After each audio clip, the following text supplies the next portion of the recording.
This is Duelist, Django, Madcat E, Pabst, Avatar A, Avatar B for Gorgoth, Silver, Owens A, Prox, Epona B, Oro D for Dashfire and Burner, and Bob and an Oro E. Opposing them, down one map to nothing, are Bushwhacker E for Eritan, Sudiborn, a Vulture G, Omni in a Hollander Prime, Vivisector and a Thor B, Zoidberg and a Madcat B, Milos and a Raven C, Awesome Prime for Dolarich, Mr. Gray and a Vulture F. Zoidberg having joined the team while Mr. Gray and I suspect Vivisector were commanding in his absence. We've had a DC. The teams have had contact, so they'll have to try and protect the Avatar. A lot of excellent, good veteran players that are slowly learning to play with each other available for the Duchy of Small Attack Force, which is the red team that you're following right now. They are up one map to none. That Avatar is pretty useful, not terribly ultra important to their list, but certainly something they don't want to lose. The two teams have rammed right into each other. We had pretty quick starts, and neither the teams didn't have as much prep time as normal. Right now, they're just trying to exchange firepower for the Duchy team, and let's switch our perspective as Zoidberg is involved, but I've been informed he's possibly not leading.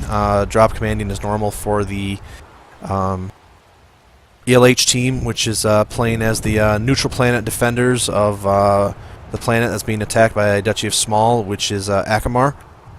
They are playing conservatively a bit, certainly getting shots off where they can, and now they're attempting to move off to the right a little bit. A pretty good defensive spot for the attackers right now, but they are holding until they can get their other pilot in.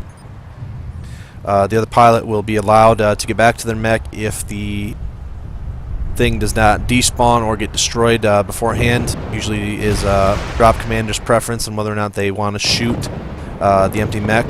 You see Silvercraft setting up some excellent crossfire with his 1500 meter range in his LRM. Not a lot of lambs for either team right now, so missiles can definitely be rather useful. The battle armor that, or the harasser that they'll bring back to get back into their asset, can be shot at, and if it's killed, they are dead. So it's definitely a situation. Getting back will not be terribly easy for them. Not a lot of crossfire going on as we go back and switch perspective. Let's pull out to a bird's eye view a little bit here. The Duchy forces definitely are trying to stick behind that hill right now, trying to set up some defense while they try to get their Avatar pilot back. Meanwhile, the neutral planet defenders have pulled back out to max range a bit. Mr. Gray out in the open taking some shots, but surely lining up some firepower of his own as Omni moves out to attempt to get in a flanking position. Zoidberg and the rest of the forces are holding up on this hill right now, while Milos moves up with the Raven to attempt to get radar information about specific opponent movements as that's moved to the battle armor as he tries to get back to his asset, which if it again despawns or gets destroyed, that pilot is out. It's a big loss if it does despawn, so they're trying to get back as quickly as they can. It's a small map, but definitely a bit of expense trying to get back there. I've definitely been in this situation a number of times, trying to get back into there.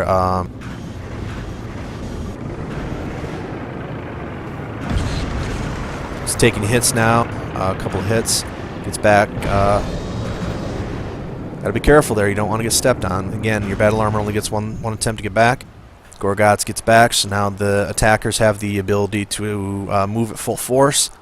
And the defense units are now relying on Milos to provide critical targeting information for their team. This is a Raven, 360-degree torso twist, and rather respectable weapons, good armor for the weight, and but its main focus is as a scout mech, particularly providing good radar and electronics packages. So that they're going to send out Mr. Gray to try and attack from a bit of range. He's being matched up by, I believe, Silvercraft, who was here for a while. And you can see the attack forces now feeling a bit more comfortable moving out away from the mountain and doing some cover. Both teams have caused enough damage that we might start seeing some mechs fall soon, as some LRMs are going to hit Gorgots, I believe.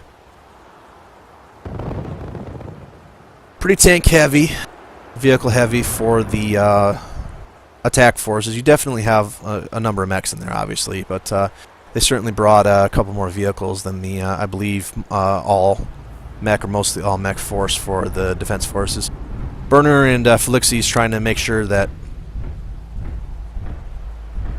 the defenders don't get any ideas about flanking from this position over here. All of it, that is exactly what they're attempting to do. Vivisector trying to get a couple of shots off here on Burner, and Burner's gonna have to. It's a tank, so it can tank. Proxima, veteran pilot, moving up to get some information as the defenders move a little bit closer to the side of the mountain, and they're now having the rest of their forces join up with Burner and Proxima as they move the attack lines. We can see Mr. Gray, Vivisector, or whoever is the commander. Those are probably two very likely choices, are telling their forces to pull back from our perspective off to the left here.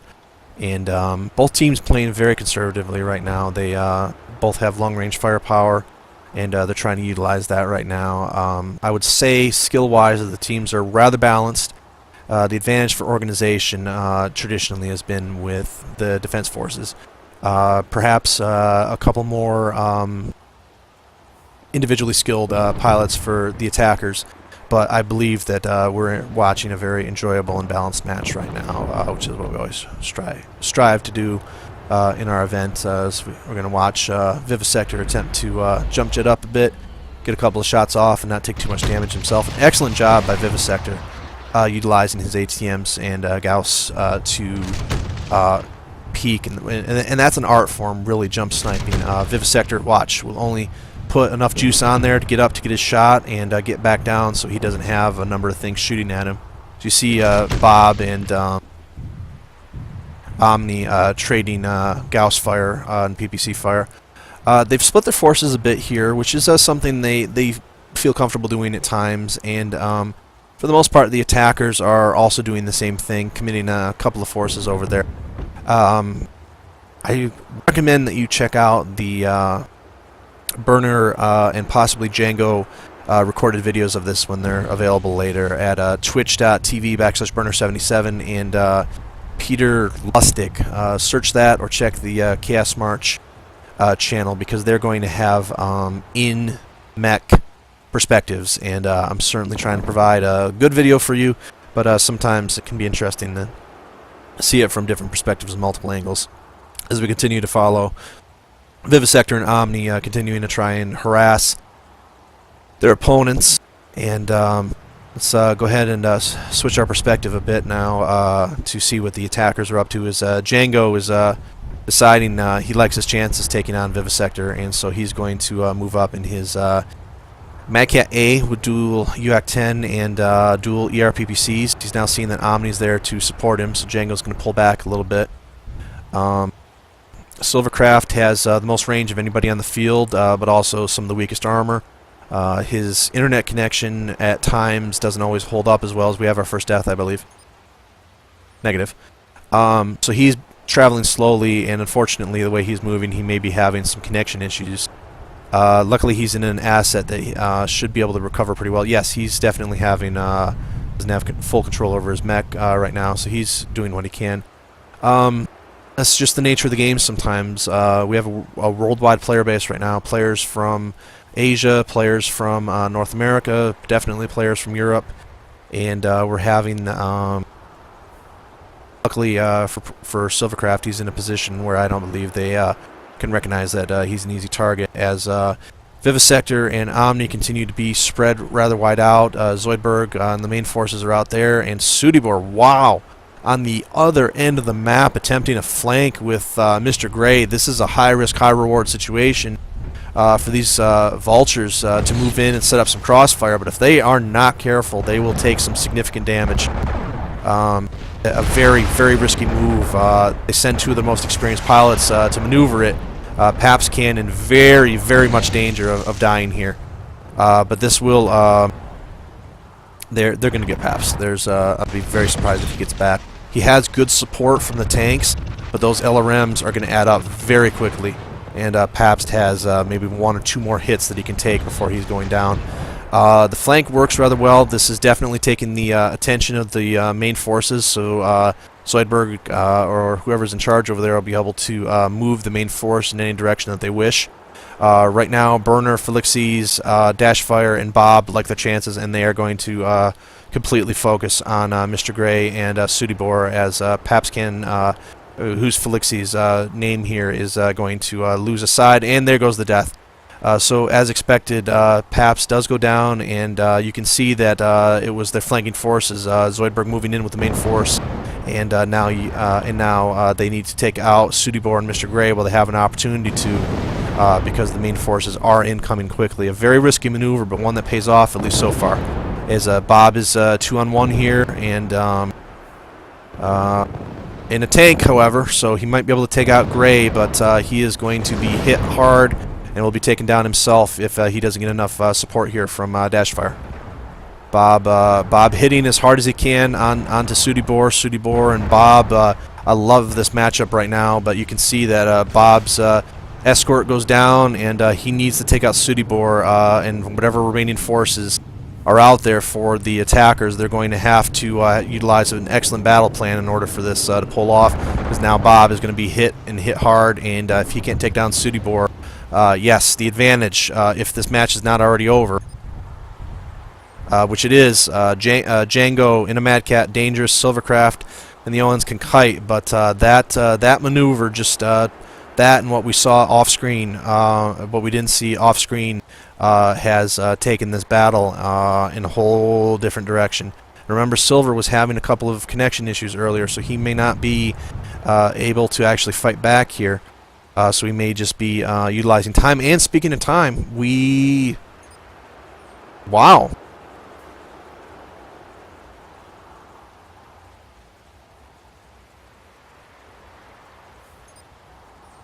A lot of time off the clock right now. Either way, Eridani is going to even this up as the neutral planet defenders.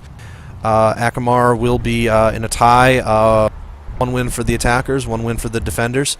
As Silver, lucky for him, does have control. However, he's also being hit by PPCs. He has a 600-meter range, and he has the speed to get out. So they still can definitely take down some assets away from the defenders. Victory at this point would be utmost impressive, would be the stuff of legend. They traded, the attackers have caused a lot of damage. It was just a maneuver in which they were completely focused either on the flank of Vivisector or on the main body force at center that allowed the excellent job by Sudibor and Mr. Gray to distract them, and they decided to close, and for the attackers it was a matter of speed at that point. As they just did not have assets that could close in quickly. I believe that most of the action remaining in this fight is going to be Django. And Django does get Mr. Gray, so definitely check his feed for that kill. Django's a bit beat up in the back, but this is still a mighty Mad Cat in experienced hands. If he's able to team with Mr. Silvercraft, they still could take out perhaps another one or two assets. They're definitely going to focus Django here because he definitely, skill-wise and also just the fact that he's in a 3 times heavier mech almost than the Owens. We'll try to follow from long range. Silvercraft is one of the best hit-and-run shooters in this game, so he is definitely not dead weight at all, but you can see that it appears, unfortunately for him, that they might have closed up range on him. Yes, so we'll follow Django here. Django's going to try to do what he can. He's got an opportunity if he's fast, but you can see that he goes down, and now it's just an academic exercise. An excellent battle by both sides. Nobody knew where this one was going, but at the end of the day, the maneuvers of the Eridani team are enough to change it around for the defense forces as Silver will attempt to get off a couple of shots, and that's it, ladies and gentlemen. Another dominating performance that slowly built up, and at the end of it, it's the Eridani forces once again flexing their muscles for the defense of planet Acama. We are now in a 1-1 tie, and the advantage, you feel, has to go now for the defenders. We will see you on Map 3. This is Duelist. Thank you for watching the Chaos March Network.